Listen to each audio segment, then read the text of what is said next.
Most of us have gotten some version of a sex talk in life, whether it be from your parents or from school. I know for myself, my parents never talked to me about sex. It was a thing of that is reserved for your future husband, and there is no place for that anywhere else. So the only sort of sex talk I had was at school from like sex education. And those classes were really focused on things like STIs and birth control and basically sort of scaring us into believing that if you have sex without a condom, you are going to have crabs and gonorrhea and chlamydia, and it's going to be terrible, and your coochie might fall off. And so my experience of the sort of sex talk was not a very good one. And I think most people experience the sex talk, but nobody typically gets a sort of pleasure talk. And it turns out that those are two very different things. And today, my guest is Molly Kilby. Molly has a master's in public health from the University of Michigan. She is currently a sexual health educator at the Colorado School of Mines. And before that, she spent years at Johns Hopkins University running pleasure workshops and working alongside the campus sexual violence prevention team. Today, we are going to be talking about pleasure. You guys are going to get the pleasure talk today that you never had. We're going to talk about what it is, how to talk about it, how to ask for it. Molly, thank you so much for being here. Welcome to the show. Thank you. I'm so excited to be here. I can't wait to talk about pleasure. So appreciate having this space with you.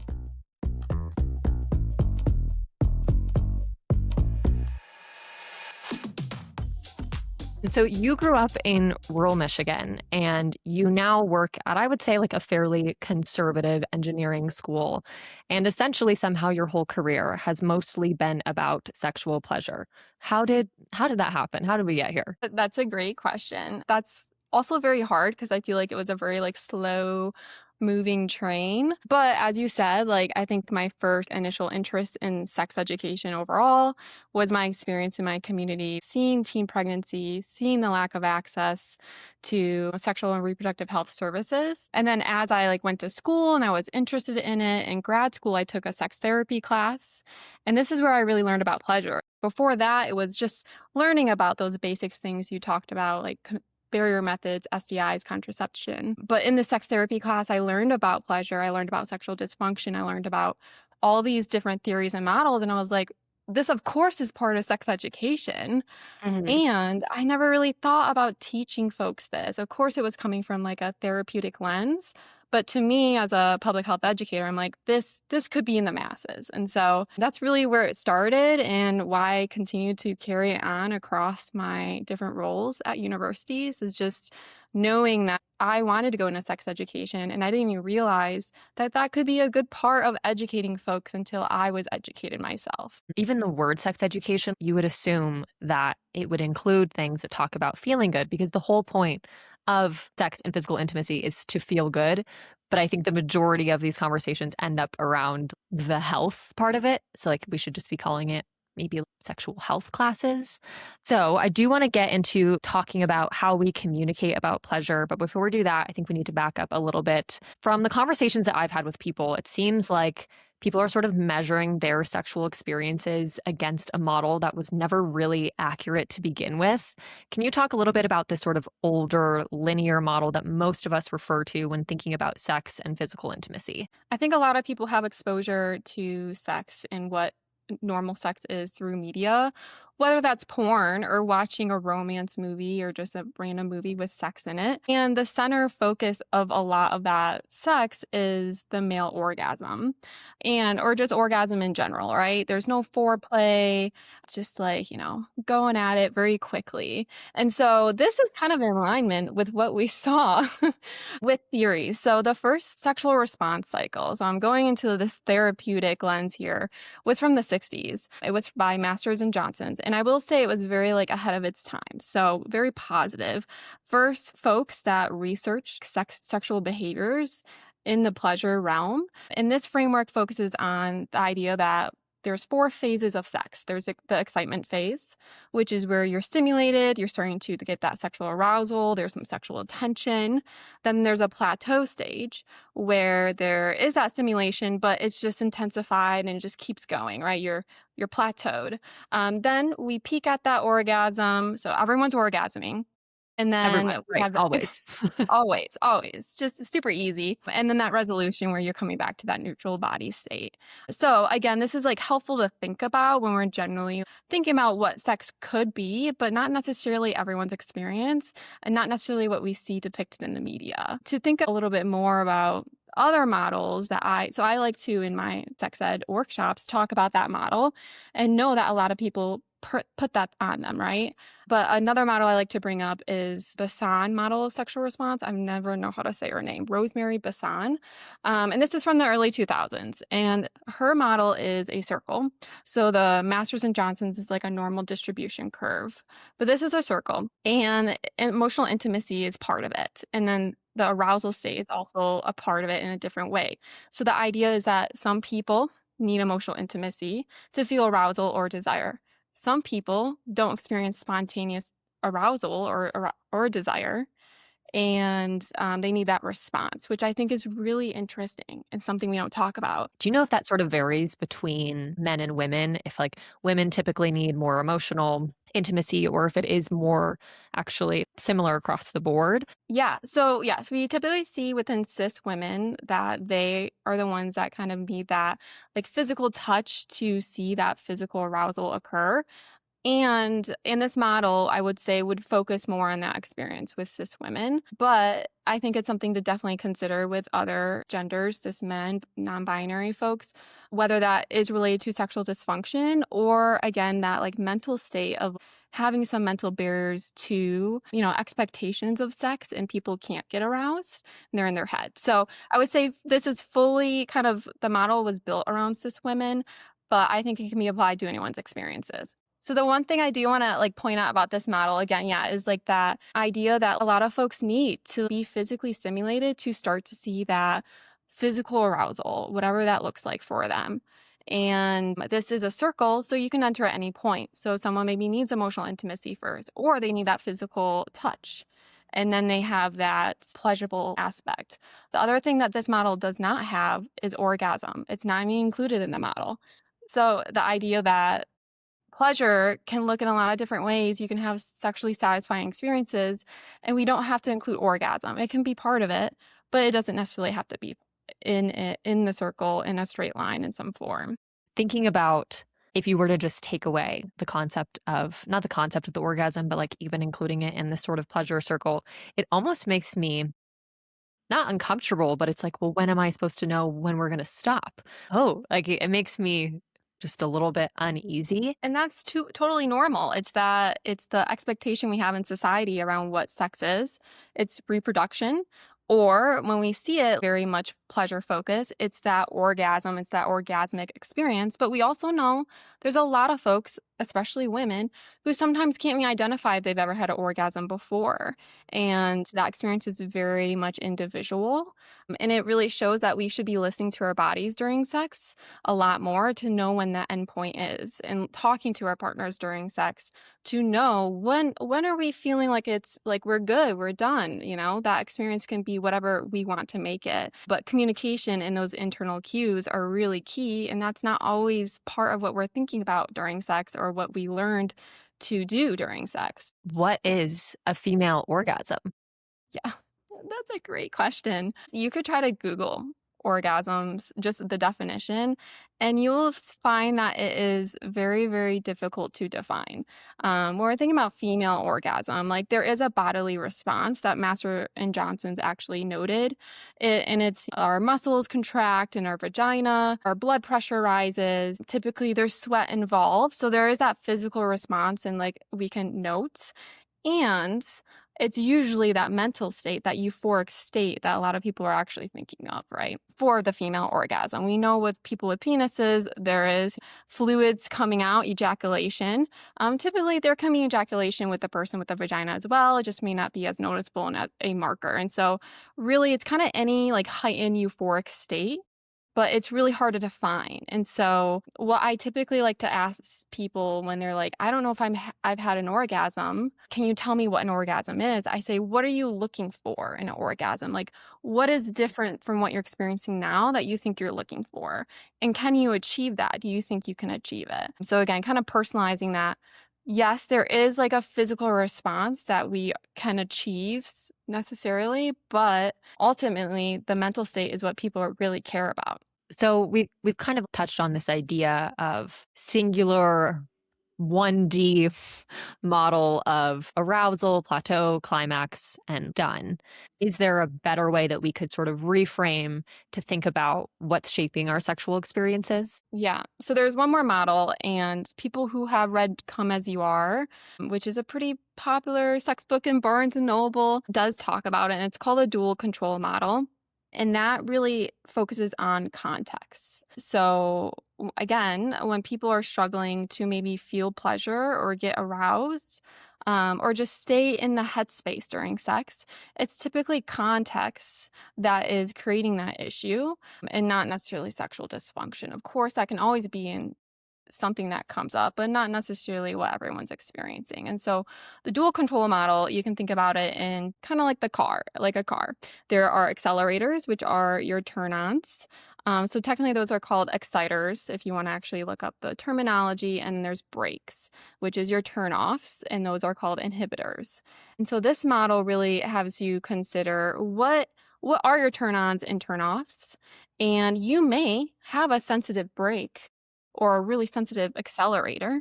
And this really comes into context with maybe your partners if you're feeling like you have mismatched sex drive. And so for turn ons, right, that could be anything that turns you on. And I like to say that because, yes, there's certain things that people like may think of like, oh, a turn on is like being really attracted to my partner's body. But your turn on could be like watching your partner do the dishes, or maybe they're engaging in like one of their hobbies. And you're like, wow, that's so hot. Like they're really passionate.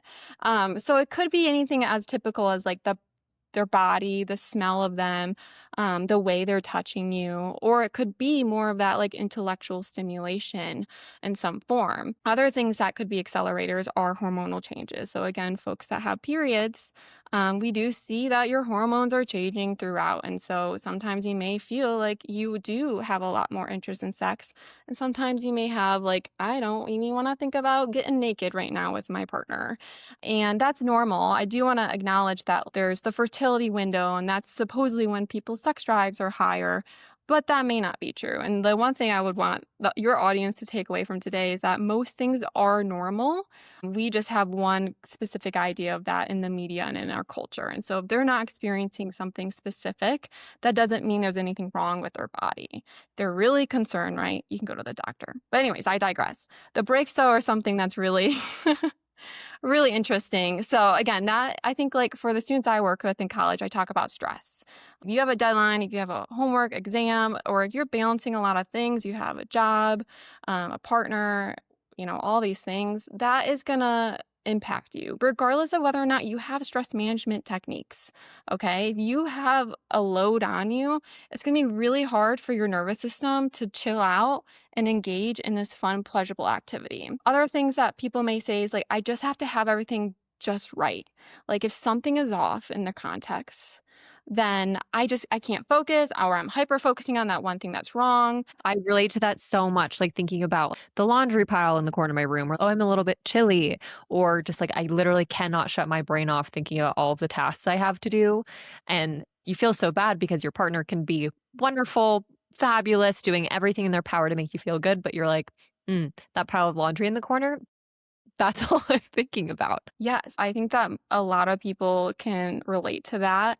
And again, it's sometimes hard to change. It could just be like, dang, I wish I shaved my legs today. And the sensory aspect of my legs rubbing on my partner just feels weird. But you don't want to stop sex and be like, hey, I'm going to go shave my legs now. Like that also feels awkward. So I think that is like a hard one to overcome. But that can be, again, more mindfulness of it doesn't have to be right to be intimate, but it takes a lot of practice. It's just like meditation and mindfulness, right? You have to grow that muscle of acceptance.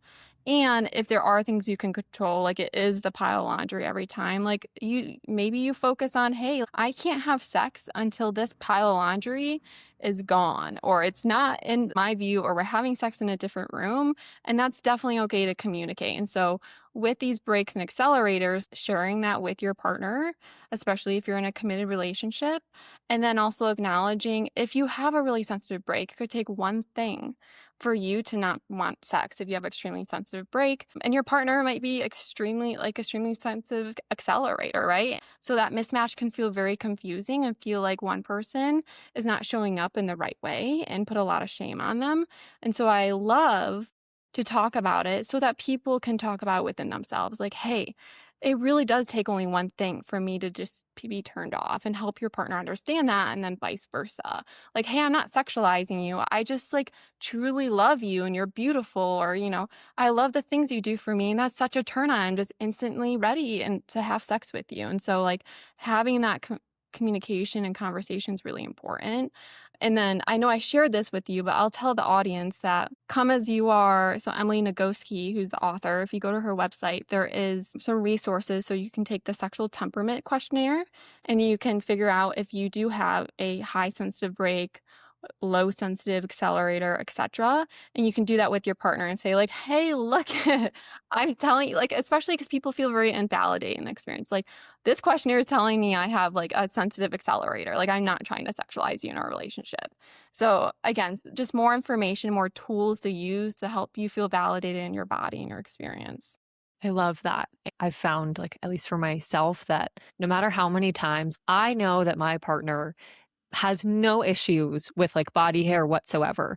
But I know for myself that I have to like make it known for some reason that like, hey, I just want you to know, I know that my legs aren't shaved. I'll say sorry. And he's always like, no, no, like you're fine. I don't care. Like, give me a forest. Let me like, let me crawl through that shit. But for some reason, just being able to voice it out loud helps me like, just want you to know that I know. And then we can move through the situation. So I feel like there's so much power, and it can help you kind of release that if you just have the conversation. So like in this scenario, going through that list, learning your accelerators, learning your brakes, and then also I'm assuming that they can kind of change probably too, right? Would that be a conversation that you would want to go through that questionnaire again, or is it more something where typically people's brakes and accelerators remain pretty consistent? I would say overall they can change. And typically, this is where people start to feel like they have unsatisfied sex lives in a relationship that they've been in for 10 years. Cause they're like, but you had such a high sex drive when I met you. Like, you wanted to have sex all the time, or we were When we were more matched. 16. Yeah, we were 16, like, that's when it was the highest, so yeah, like, I think it's important, again, every couple years. Also, I think with sensitivity, that usually stays pretty much the same.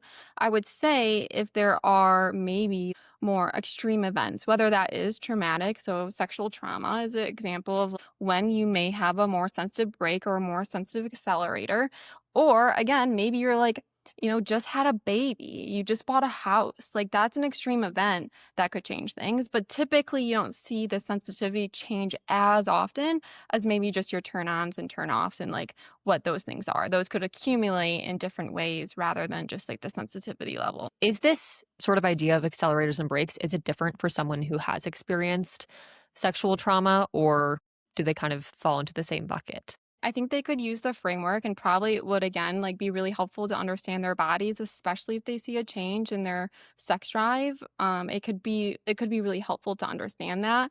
I think one thing to note is just that we know that typically survivors of sexual violence could be on one of two ends. Like, they could have a high sensitive break, right? They went through a trauma response, their fight, flight, or freeze.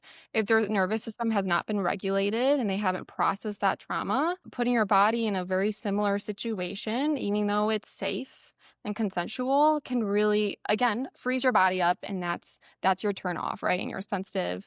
On the opposite end, we also know survivors of sexual violence could increase high risk sexy behaviors. And so they could be on the opposite end. And I think that's even like the one that people don't talk about more is like some people end up sexualizing themselves a lot and they start to have more sex. And that can be really weird or difficult for people around them to understand. But again, it's a response to trauma and that kind of shift in their body and what their body needs and listening to their body. So, yeah, I definitely think that lens, you can see that they're probably going to be on more of those extreme ends, but there could be people in the middle, and the framework will be helpful for anyone. Sometimes, and honestly, I'm guilty of this, of like, oh, well, you need to be more careful with someone who has experienced sexual violence, which on one end of the spectrum, yes. But also, like, shouldn't you be treating everybody with the same respect and care and checking in, regardless of whether they have experienced sexual violence or not? Yeah. Probably. Yeah. I sort of had a question about this idea of like pumping the brakes and the accelerators. I know for myself, I've had times where I'm like sitting there and I'm thinking, I really want to do this. I would love to be intimate with my partner tonight, all of that. But then for some reason, like the mechanics, they're not working. I'm not, the body is not bodying. And it kind of becomes a break in a way because it's like, oh, I can't, nothing is working. So, what happens if there's this disconnect between the intellectual side of this and that being an accelerator, but your body sort of pumping the brakes? And again, super normal, like regardless of whether you've experienced sexual violence.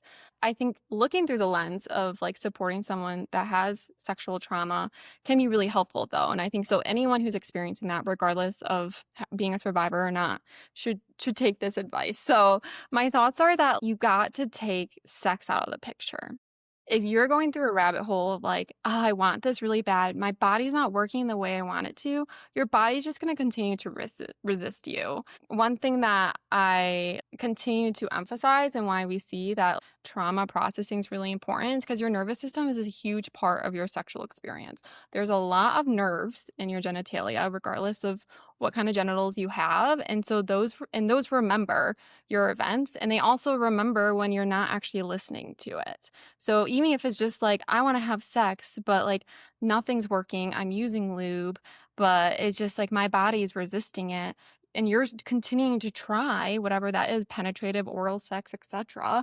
Your body's saying, hey, you're not listening to me. I don't like you, you know? And so like that's something to consider. And so removing sex out of the picture and say like, I want to be intimate with my partner right now, or I really want to give myself pleasure outside of the focus of masturbation, and focus on that touch. So, one of the things, if anyone has ever gone to a sex therapist or a therapist that has any kind of sexual trauma education, is sensate focus. Have you heard of sensate focus? I don't think I have. And Okay. I'm excited Okay. for you to tell me about it.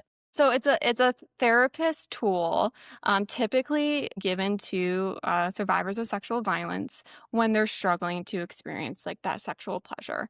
And the idea is like we're gonna like hang out with my partner or partners, and we're gonna experience touch in a pleasurable way, but the goal is not sex. There is like a way to lead up to penetrative or oral sex or, kissing one's breast or whatever, but the goal is just exploring one's body. So this is another resource I gave you. And I'll like link all these resources down below in the show notes for you guys too. So like Molly's given us a nice toolbox of things for you guys to check out. So that'll all be linked in the show notes. Yes, and this one's really important because it is kind of a step-by-step process. Read it over with your partner, say like, "Hey, I wanna try this," and try it outside of the context of like, the one time or the few times you're like struggling, so you have the skill to like remember how to do it without looking at a piece of paper. But it goes from, "Let's just touch your shoulders and like just gently drift my fingers across your skin," to like kissing, but the whole agreement is we're not gonna have sex.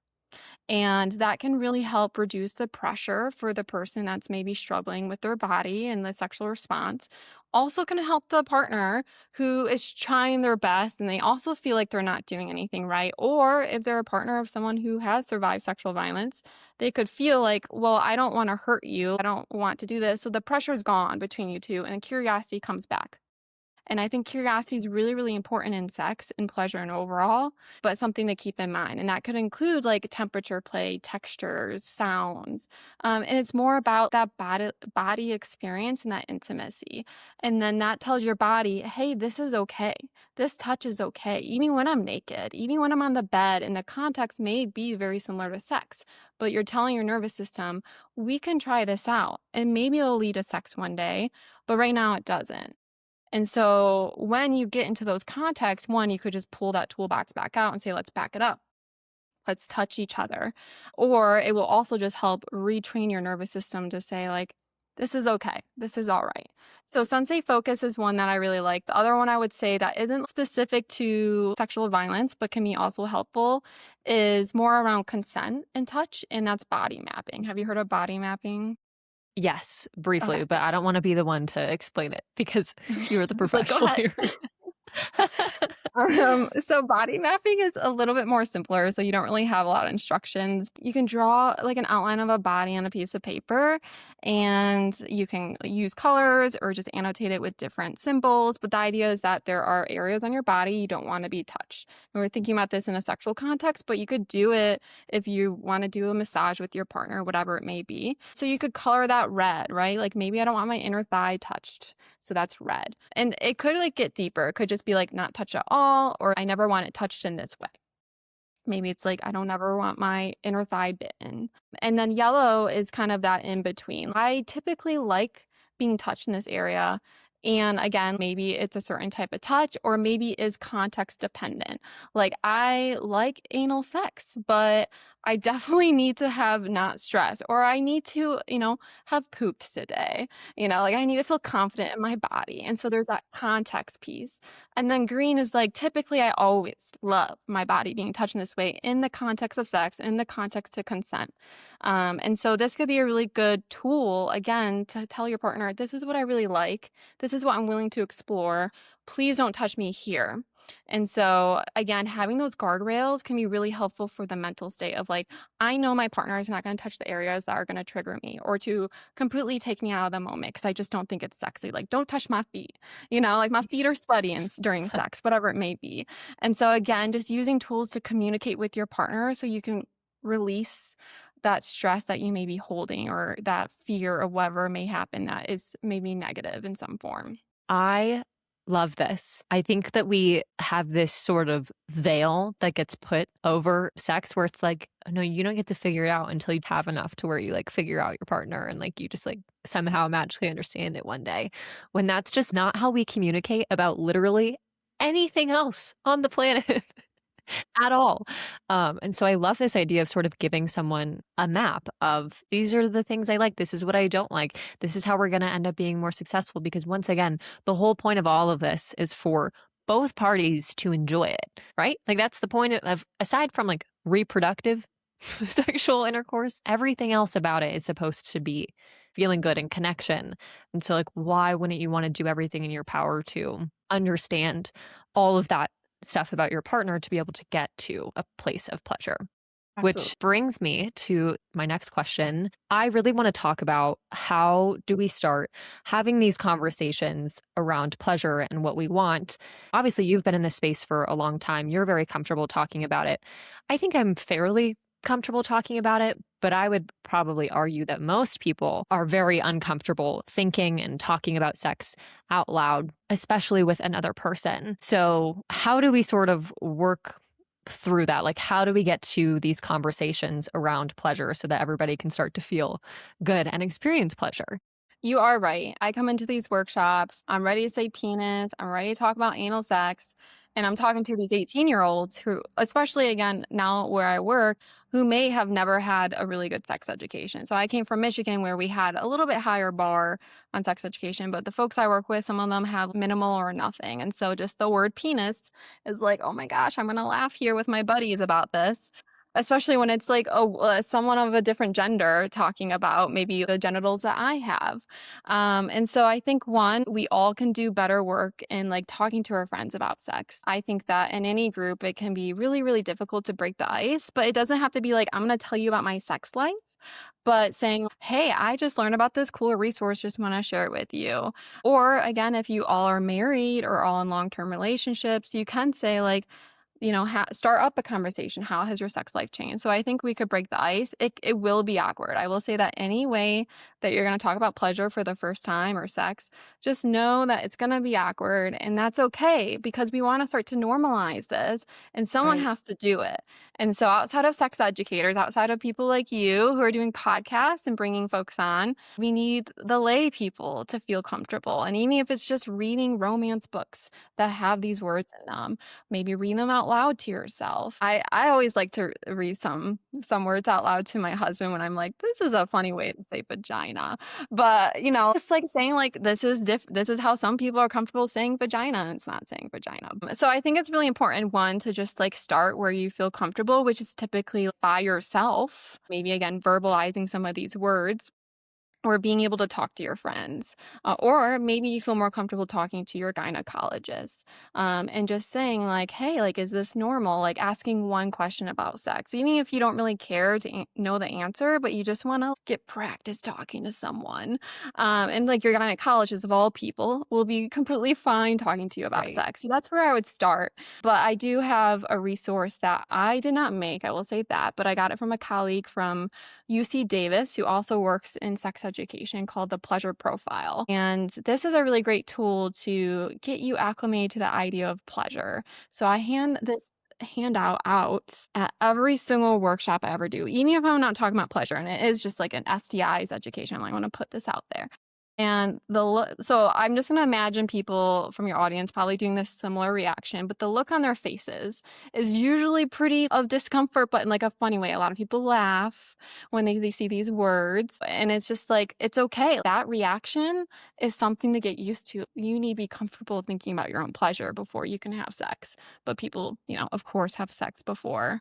Um, Maybe thinking about their pleasure. So, this handout has you kind of think about what influences your sexuality. So, again, that could be media, that could be different behaviors, it could be your community, it could be your religion. It has you think about, when do you feel sexiest? When do you feel sexy? So, it has you kind of fill in the blank certain questions there. But the area that people are like, oh my gosh, is the sexual activities that are pleasurable to me section. And this is not comprehensive list, but a list of different things that could be pleasurable. So watching porn, anal play, 69, being on top, being on bottom, rubbing genitals together. So we have this list, and it's supposed to be kind of different behaviors across the spectrum for people to get curious about. And so I always tell people, take a look at this and see what sparks interest. You may have never had sex before, right? But you can look at this and be like, this sounds interesting. Or you'd be like, absolutely not. Right. And that's fine. Like, you have that gut reaction. You're like, right now, I'm not interested in sex toys, and that's okay. So that kind of initial response can be really helpful in guiding what would you be willing to explore, or what do you know really gets you off already? Like a reminder of like, yeah, I really love doggy style. That gets me off. Absolutely circling that. So it increases one's curiosity and then makes them hopefully explore different things. So if you like anal play, maybe at some point you'll try anal sex. If you do like sex toys, maybe you only have one sex toy, maybe you'll explore different ones. So it starts there. And then there's a chart at the very bottom, which I think, again, kind of goes back to sensate focus and body mapping, but thinking about specific actions that you like to receive. So, again, maybe you like a shoulder massage during foreplay, like your partner's kissing your neck, they're massaging your shoulders, and you have a certain type of touch you like that will help kind of increase that like sexual response. Maybe it's a deeper touch or a lighter touch. And so you can write these different behaviors on this graph here based off of the pressure and the speed. So it's definitely something to have folks fill out by themselves. Just be curious, and they can try some things when they're masturbating with by themselves. Other ways I tell people is like, fill it out by yourself and then give it to your partner. If you are super awkward and like, I don't even want to be in the room when they read it, that's fine. You can give it to them. It's a starting point. Or you can fill out together, have your own handouts, and then switch and then create a conversation about it. So, whatever level Mhm. you feel comfortable with. But even again, like, of course, I want people talking about their pleasure, but if they're not willing to communicate it, having a handout to show is a great, like, nonverbal way to kind of talk about pleasure in some form. So, that is like the one side. The flip side is talking more about sexual communication. And as you said, like, communication is such a key part of pleasure. And so we want to make sure that that is part of this conversation or consideration. And that is the framework of before, during, and after. So when do we actually talk about pleasure? That's a big question I always get. The idea here is that you're talking about before, you're talking about during, you're talking about after. Before being We're specific. communicating. Yeah, we're Like, I feel like communicating. yeah, in the movies, I just always think about the scenes where they, like, come home and they're, like, slamming across the walls, clothes are being ripped off, and they're just going, and then it you kinda cut to them just falling next to each other and being like, "Wow, that was amazing." And there's Nothing. not a single moment of communication. Not to mention, where is the semen? Like, literally, where is that going? Is it in them? I never saw them put a condom on it, so it's not in a condom. No, That's a really good point. I've never that's thought of never that talked about. that before. Like, there's cum somewhere. No one ever shows where you're supposed to put it or what you're supposed to do. But Yeah, sorry, actually, I I've digress. never thought about that, but I probably will have your voice in my head every time I watch. So I think about other things. I'm like, there's no condom, like, there's no talk about STIs. So yes, yes, that is again what a lot of people are thinking about when they're having sex. Maybe they're a little bit more inexperienced and they're like, this is what it's going to be like.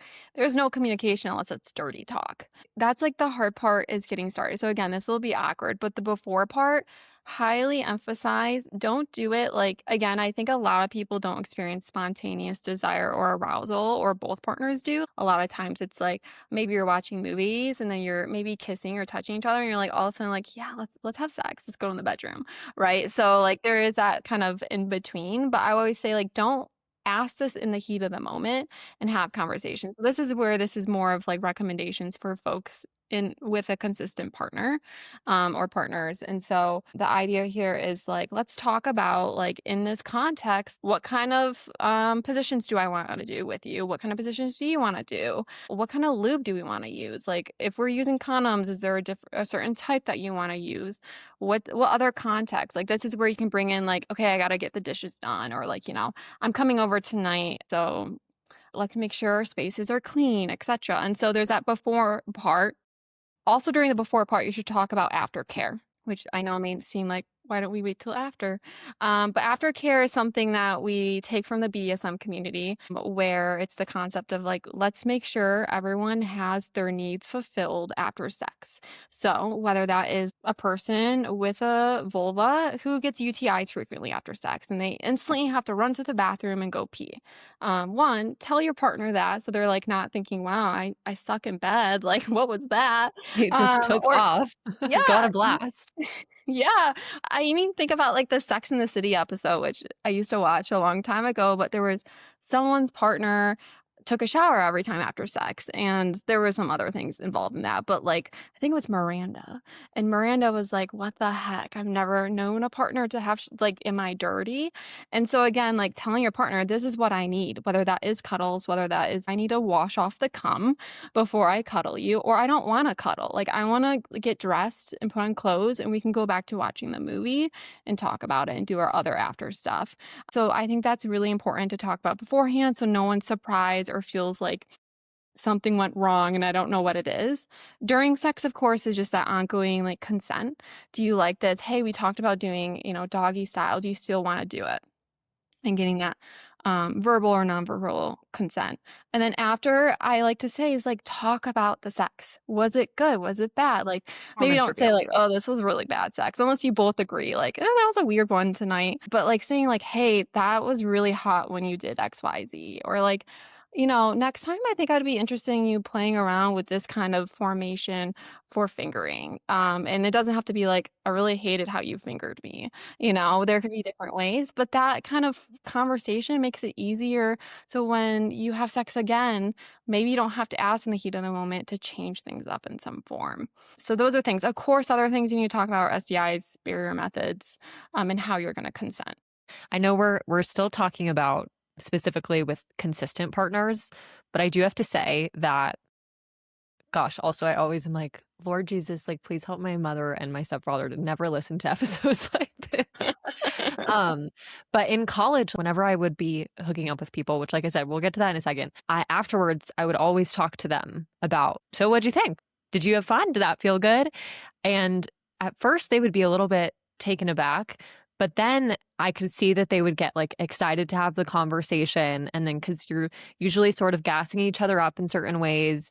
And then they have an opportunity to say, oh no, I actually really like X, Y, and Z. And I can be like, oh, me too. I just didn't think that you would like that. And so that was always, beneficial. It doesn't only have to be reserved for someone you're with consistently. What happens like if you're somebody who you really want to talk about all of this and you bring it up to your partner, but then they sort of shut it down or they get a bit defensive. What does somebody do in that scenario? This is where, like, any type of like, it's not conflict necessarily, but any type of conflict that comes in a relationship, you should pull those resources out. So use I statements. This is really important to me. I feel sexually confident to be able to talk to you about this, or I feel, more safe, which ultimately makes me more turned on. So it doesn't have to be like, I need to do this because I think that that's what I should do because of my sex educator. Like it can be like, this turns me on, or I feel more safe. And those are, if you're on the receiving end of that and you're still kind of doing some pushbacks, and there should be some like critical thinking about that relationship. But other things to keep in mind is that maybe they just really struggle with that communication piece. So that could be one option. And so again, meeting them in the middle in some way and say like, what are you comfortable talking about? Or like, what's stopping you from having this conversation? So being curious and not defensive. The other thing is if they're just resistant, they're like, no, I just want to jump into bed. Let's get naked and like, let's get started. Is there a boundary for you? Is that conversation important enough for you where you will not have sex with that person, or you won't like move forward in that relationship? And of course, there's some in between gray areas, right? You can continue to kind of have that conversation more than once, trying to get them to understand your perspective.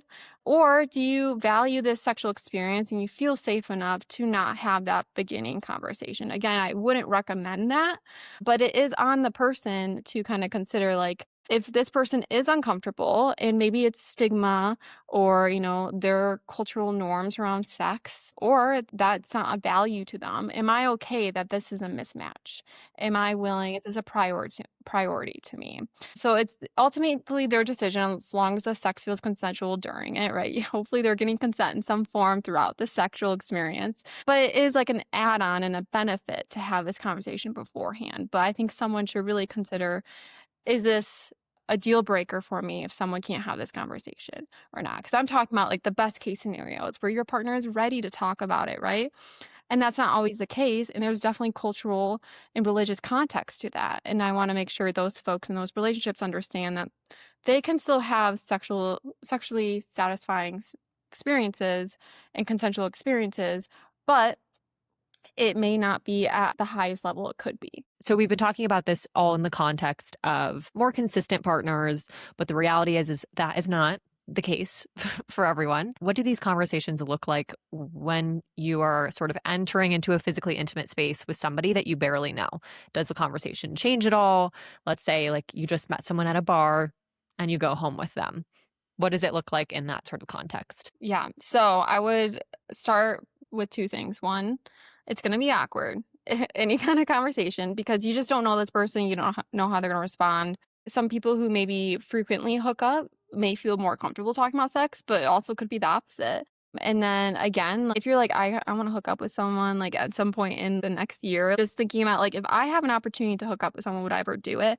Having that conversation with yourself of, is this a deal breaker if I can't have that conversation? So again, out of the context of tonight I'm bringing a guy home or whatever it may be, like knowing your boundary beforehand.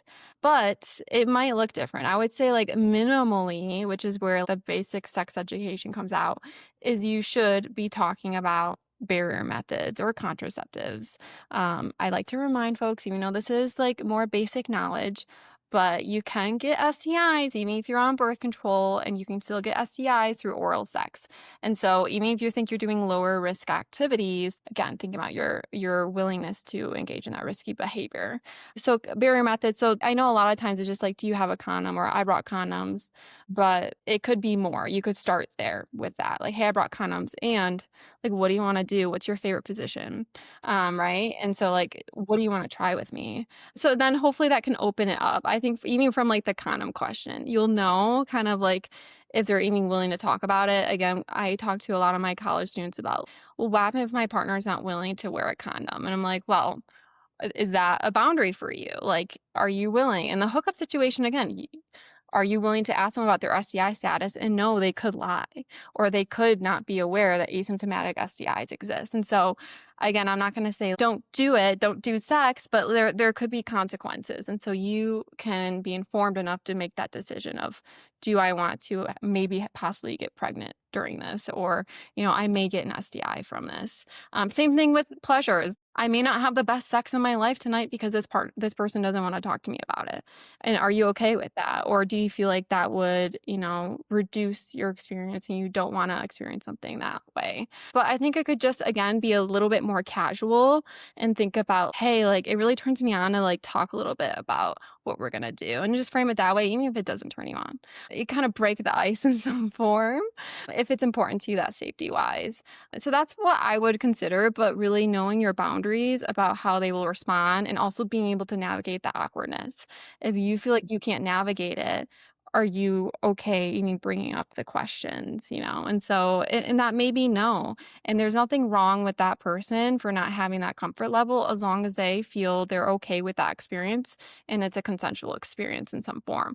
Again, it just may be a little bit riskier, maybe not as pleasurable or a little even awkward physically, because we know hookups Mhm. typically aren't the most Are awkward. pleasurable experiences, as much as like someone who knows your body in some form. It sounds like knowing your line before you go into these experiences, which we talk about this with fraternity men, but more about knowing your line from like a moral standpoint. But in these scenarios, like know your line before you get into that situation. And so you can go in more prepared. Additionally, like something that I thought about with starting this conversation, like that icebreaker.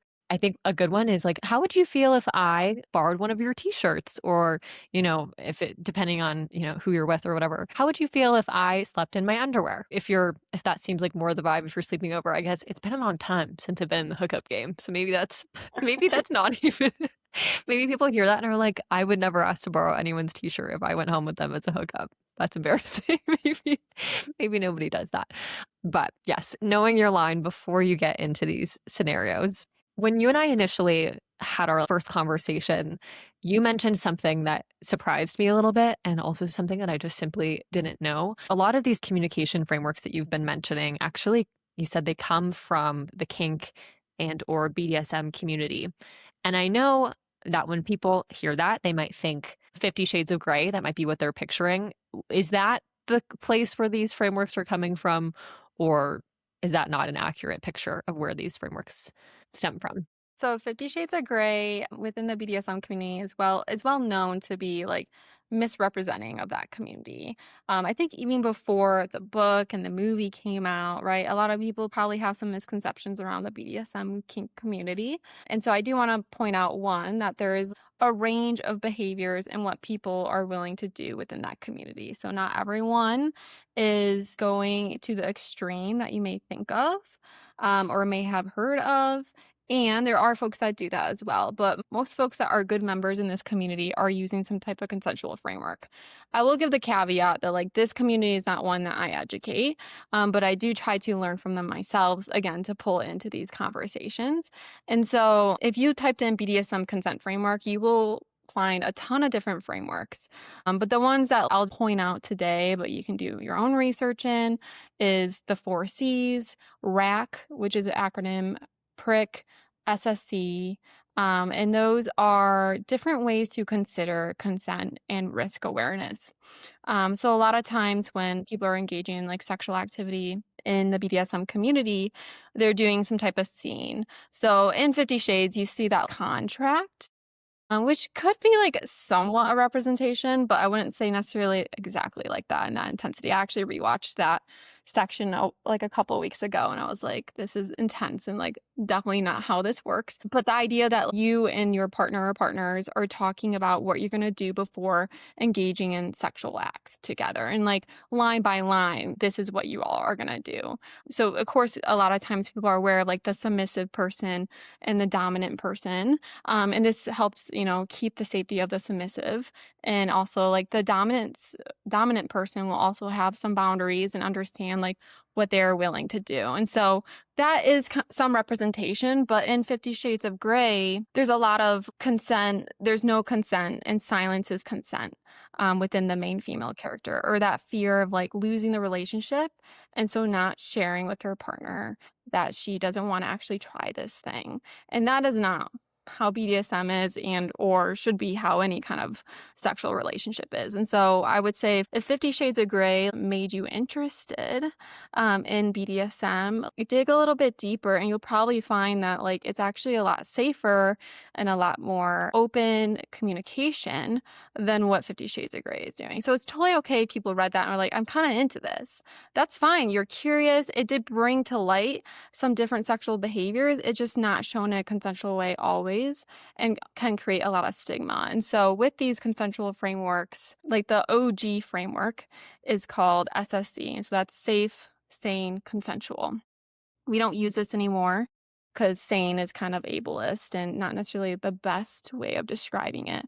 But the concept of, what we're going to do has the context of safety. There's going to be consent all the way. And then sane is like that clarity of mind. I would say like the more updated version of that is RAC or the 4Cs. So RAC is risk aware consensual kink. So the idea that the partners or the folks involved in the sexual act are aware of the risks. And again, in context of like maybe people not in this community, anal sex is kind of risky in general, right? Like if you're not using enough lube, you could create micro tears in the anal canal. And that could result in infection. And that's not necessarily BDSM, but that's some risk. So if you're trying something new, you're biting your partner's nipples, the person receiving that, like your nipples may bleed if you like allow them to keep on biting and biting because it feels good. And that should be awareness that the consequence that may be an outcome of this activity.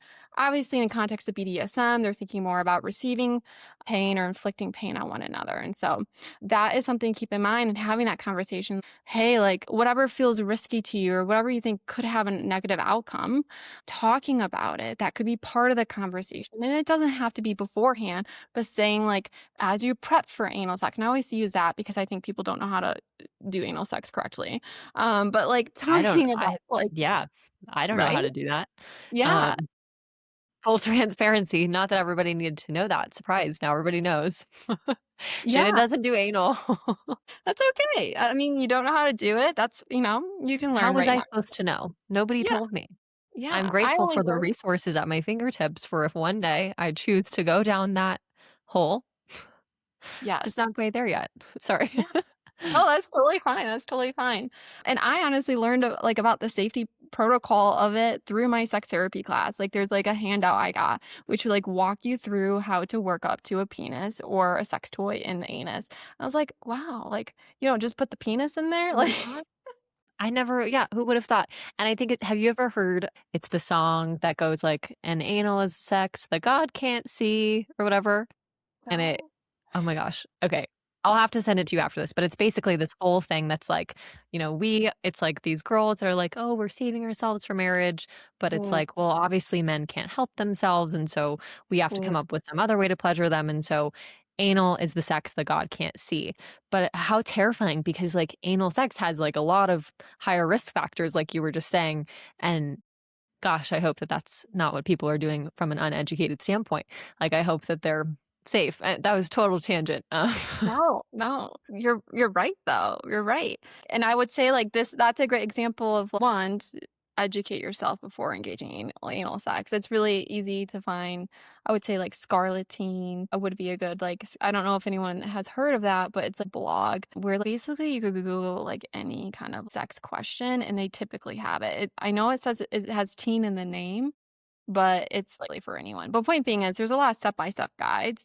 And one of the things is knowing that like silicone-based lube is typically preferred because it lasts longer during anal sex and there is not that natural lubrication. And so, one, if you only have water-based lubricant, the risk-aware conversation there could be like, I only have water-based. Are you okay with this? Like there's that risk that, I might not stop in time to put more lube on the penis or sex toy, and that could result in that tear. And so that could be in the middle of sex before. So point being is like the BDSM kink community often are sometimes the most safest folks engaging in sex because communication is so, so important in these behaviors that could harm them or risk their health in some way. And again, that consent is always there for that safety piece. And so people don't have to implement it step by step, but just know that, like, look into BDSM consent. If you want to increase your skills around consent or think about the different parts of consent, that's just not like, do you want to do this? Yes or no? It's not like the movies, and there's a lot more behind the scenes that are actually Yep. happening. Speaking of communication, obviously, most of this podcast has been focusing specifically on pleasure, but I do know that a lot of my listeners are people who've experienced sexual assault or trauma, and I get emails and messages from them. And one of the most common ones that I receive is, how do I even begin to start reconnecting with pleasure when my body has this like whole other negative history around sexual experiences? So what are some things that you would say to people who have had these experiences and want to get back to experiencing pleasure? Yeah. And this is like something that I have done a lot of research on because I think it's really interesting, right? Because it's not just like I have this barrier of culture or religion or, shame, but like my body does not feel safe to engage in this, or like, I'm worried about being triggered or activated in some form. And so the first thing to say is, like, anyone going through this and having to navigate a sexual life afterwards, like, it's really hard. And it's not going to be a straight line, just as I'm sure, like, Shannon has talked about many, many times in other episodes. Just knowing this is going to be one of the harder things probably you're going to have to experience. And that's really unfortunate, right? Because pleasure can give us so much and can be a healing power when it comes to trauma or any kind of chronic pain, etc. And so I will say, of course, this recommendation is probably not shocking to anyone, but I do think if you have the access and means to go to therapy, I think trauma processing is a really big part. And I know I've repeated myself a few times, but regulating your nervous system in order to have pleasurable sex will make it easier for you to get through maybe those mental barriers of like the sexual trauma part, because we can work through the body and we can work through the mind, and some of that's together. But if you're only doing stuff, coping mechanisms mentally, your body may still be in that, freeze or flight instinct. And so if you have the means, absolutely do that. And again, some of that could just be focusing on the trauma itself or talking with like a sex therapist about, like, how do I overcome this barrier? So knowing that those could be two different things. It could be with the same therapist, it could be with a different therapist depending on their expertise. If you don't have the means, which most folks don't, finding some coping mechanisms to process the trauma. And so again, thinking about the mental part and the physical part. So the mental part, how can you process that experience? If you do like to verbalize it and talk about it, then is journaling a good thing? Are you able to kind of read aloud the things that you wrote down so you can mimic that cognitive behavioral therapy? If you don't want to talk about it, or, again, like, you don't remember it and it's just more in the physical body, leaning into the physical techniques you can do. So grounding, of course, the mindfulness and meditation. I know that in this community, we talk a lot about yoga, and yoga can be a really strength for processing trauma. It also can be really hard because a lot of times it's in a public space, right? So you could be, like, oh, yoga is a good way to release a lot of trauma. But if you're in a class of 20 other folks and all of a sudden you're starting to cry or your legs start to shake, you may not want that experience. And so kind of figuring out, how can you explore yoga maybe on your own, or, finding a trauma informed class. I'm a yoga instructor, so this is kind of where I'm going, but Got it. but like, there are structures in place where a trauma informed class would look very, very different than just any kind of regular class, or looking for someone who is a trauma informed yoga instructor, even if it's not specific class around trauma. I think like the majority of folks get some kind of like trauma sensitivity training in their yoga certification, but there's folks who are like only work with sexual violence survivors, or like all their classes, regardless of the community, is going to be trauma informed, which is what I do. And that involves like not like getting off the mat and walking around, not like physically helping that person get into those positions, that can be, of course, triggering. And then certain positions can release trauma, but like being ready and prepared if someone is activated by that or if they are seeing that emotional or physical response in some form. I would think that's really good. I think also just starting to touch yourself again in a way that's non sexual so that your body gets used to that feeling of touch. A lot of people, again, just don't have good relationships with their body anymore because it reminds them of the experience. And so, what can you do to create that relationship? Ultimately, I do think like therapy is the most helpful to really get that processing of your body in particular. When it comes to like working to your way up to sex, I would say, like, again, start with that sensate focus, even if it's just by yourself and that touch, get used to the touch. Notice the pleasure, right? Massaging your own feet or using a massage gun. I always use that on my feet, but on any part of your body and like allowing yourself to feel the pleasure is one step there. And then, of course, ease your way into masturbation. Even if you never masturbated before, it is the safest way for you to start to experience that sexual pleasure. So even if you feel like, oh, I suck at this, or this isn't really my jam, outside of the context of like I never did this, trying to touch your vulva, your breast, your penis, your butt in whatever way to kind of reconnect with it. And then you'll start to notice maybe again what doesn't feel good or what brings up that stress response, that trauma response, and you can be more informed. So I would always recommend trying that at least once, but definitely a lot more if possible.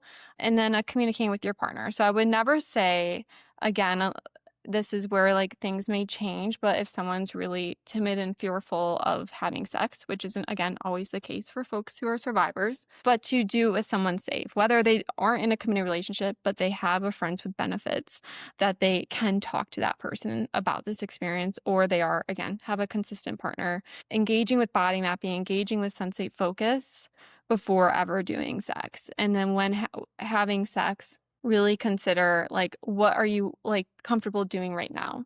Are you most comfortable trying oral sex right now? Or is it just kissing with the breast and working your way up and knowing that you might really like oral sex and you've been doing that for a couple months and then you try penetrative sex or use sex toys and all of a sudden you're right back to the starting line. And that's just knowing your body and stopping. And so when you feel that pain, you need to stop because otherwise your nervous system again will be like, you don't like me, you're not listening to me, and this could re-traumatize you to some form or put you right back to where you started. And so that is really important in taking it slow and letting your partner know, hey, I know it's can be like in your head, right? Like, oh, I wanna fulfill my partner's needs too. But having that open communication where you're at, and hopefully your partner, right, is willing and able to be okay with that situation. Or otherwise, that partner may not be so good, or their needs aren't being met, and that relationship is not a match. So, again, communication is really important, so you can fully trust that partner. And then on that partner's end, of course, just like knowing that you're not doing anything wrong if they, get triggered during it or if they have a bad reaction or they have that like postcoital blues and they cry afterwards. This is their nervous system telling them something. And as long as like they are talking through this, it's consensual. Like it can be really hard mentally on the partner as well. But just knowing that you being supportive and showing up in that space and stopping and trying different things is all we really need to be doing as a partner. It sounds like so there's the line for yourself as well as a survivor, and then the continued communication and like being patient and understanding that it's not just a linear journey back to experiencing pleasure. It can kind of be two steps forward, three steps back, that sort of a thing. But what I'm also hearing is that pleasure is possible to experience again. I really remember after my assault thinking, I refuse to let this person ruin the most intimate thing that you can do with like another person. Like I refuse to let this person ruin my sex life and just wanting to like barrel right back into everything. And as you've mentioned, for some people that's the right thing and for others it's not. But the overarching idea that you can experience pleasure again and feel wonderful and have really incredible experiences with someone else, and that it's not just, oh, you're cooked forever. Sorry. Like this person did that and now you're never ever going to get to experience again. Like there is light at the end of the tunnels is what it sounds like. Yes, the majority of folks that experience sexual violence do engage in pleasurable sex at some point once they're able to kind of work through those things. Absolutely. And it's something to remind folks or remind yourself about because it may feel like you're there forever, just like any type of like post trauma experience, right? You feel like you're going to be in this mental state or physical state forever. And it's not the case, but you may be there for a while. I have one final question for you, Molly, and this is switching gears a little bit. I think a lot of us have things about our sex lives that we need to fix or we need to change, and we kind of hyper focus on them. And one of the things that came to mind that might not actually need to be changed at all is the number of times you have sex or you're physically intimate with someone. Is there a set number of times? Does that not matter at all? Is that a thing? Yeah, yeah. As we've talked about, media definitely informs kind of what our expectations are around sex. And that can definitely make you feel like you should be having sex X amount of times per week or per month or per year, wherever you are in that. I will say that, engaging in sex is great for your health and well being. Like, again, we know that some folks experiencing chronic pain can see some relief of symptoms through sex. And so, like, there is, sex can be really good to have on occasion for health benefits. We're increasing our hormones in our body, our positive hormones. And so we really want to make sure that that could be an asset to whatever else you want in life, but it should really be personal. When you're thinking about sex, I think when you're asking yourself this question of like, how often do I want to have sex? You pause and think about what do I know about what I consumed in the media or from my friends or from the online community? What do I know or what have I heard about this already? Because it can be really hard to be like, well, how often do I want to have sex? And like you might be like, yeah, on like a weekly basis or, 3 times a week. But is that because you heard it from someone? So kind of think about that question first, I'm right? definitely guilty on that front. Like, oh, well, it should be 3. I feel like I heard that sometime. Successful marriages have sex 3 times a week or something, Yeah. but And maybe there's that's not there's what I definitely feel. some research around the number of times you have sex and like benefit, but like I think what's important in relationships is that intimacy piece. Again, we have folks that don't engage in sex at all. And they have great, pleasurable, satisfying lives in other ways. And so it's not prescribed in some form. We do see research on the health benefits or like there could be a positive impact on your relationship. And if you and your partner or partners are totally okay with the number of times you're having per week, or you want to reduce it or increase it, but you both feel good with that, that's totally fine. Again, if you're like, hey, I want to increase the health benefits, then again, talk to your partner. And that's also a okay reason. Like, I want to have sex more because it helps me with my stress. And as long as your partner is also okay with having sex more, that's okay. Really kind of considering what feels good to you. Is that in line with your partner? And of course, there's sometimes, right, where you're having those conversations of like your partner wants to have sex more, maybe you don't. And that's where you can get into that context piece of like, is there these brakes and accelerators that are contributing to this conversation? Or do, like, like I'm so stressed, or like I have the, mental burden of the household, and that's why I don't want to have sex? Or is it just like, no, I like, I like to masturbate or I like to cuddle. And so you'll have to have that hard conversation with folks, but also it can be whatever number you want, and that's totally okay, and that's totally normal. So really just kind of reflecting on what were the expectations for yourself before answering this question, so you can know if you're being biased to yourself in some form. And then I get to the thought of, oh my gosh, what do I actually know at Yeah, all? Is everything yeah. that I think about all this informed by outside pieces? A lot of it is. And like trying to crack down the layers to the core of what I need and want and vice versa for my partner. And you could try and be like, okay, maybe I do want to have sex 3 times a week. And then you strive for that. And then, you may come up against the sexual response part and work through that or see why that's happening.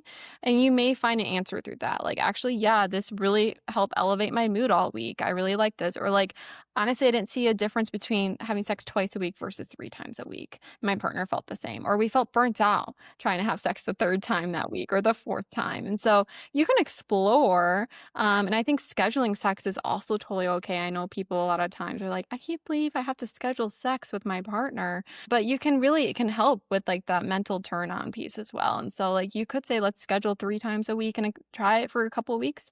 If you hate it, then you find that out and you can adjust. Well, Molly, thank you so much for taking the time to have this conversation with me and for my audience today. Thank you for being here. Thank you to everyone for listening and tuning into today's episode. If you guys want to take a look at any of the resources that Molly mentioned, the pleasure profile, the sensate focus, she sent a link to me for that. All of that will be linked down below in the show notes. So take some time, figure that out, explore for yourself, explore with your partner, explore with your friends. Honestly, have like a night with your pals and get a bottle of wine or your favorite beverage and like project it on the TV and talk about it. I don't know. I feel like that could be kind of fun. If you guys want to reach out to Molly, if you have questions or want any additional resources, her email will also be linked down below. Remember, she does have a job. Like, you guys aren't her number one. So be patient when you send her an email. She might take a little bit to respond, but she has offered her email to be able to answer questions or give you additional resources if you want that. If you guys want to send any message to What They Don't Say, if you're interested in some Consent is Hot merch, go to whattheydon'tsay.com.